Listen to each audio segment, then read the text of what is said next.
ഒരു ദിവസം ഒരമ്മ തന്റെ ചെറുപ്പക്കാരനായ മകനെ കൊണ്ട് ഗാന്ധിജിയെ കാണാൻ വന്നു.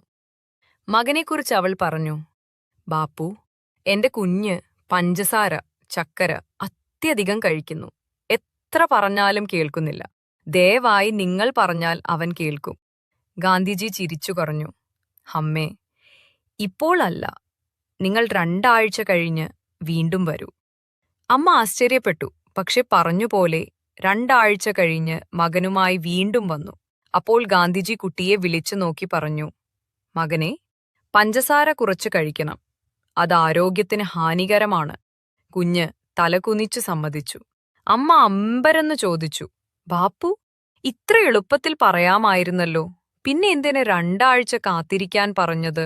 ഗാന്ധിജി ചിരിച്ചു പറഞ്ഞു, അമ്മേ, 2 ആഴ്ച മുമ്പ് ഞാൻ തന്നെ പഞ്ചസാര കഴിച്ചിരുന്നു. ഞാൻ തന്നെ അത് വിട്ടെന്നേ. അത് വിട്ട ശേഷം മാത്രമേ മറ്റൊരാളെ അതിനെക്കുറിച്ച് ഉപദേശിക്കാൻ എനിക്ക് അവകാശമുണ്ടാവൂ. കഥയുടെ സന്ദേശം: മറ്റൊരാളെ പഠിപ്പിക്കുന്നതിനു മുമ്പ് നാം തന്നെ അത് ചെയ്തു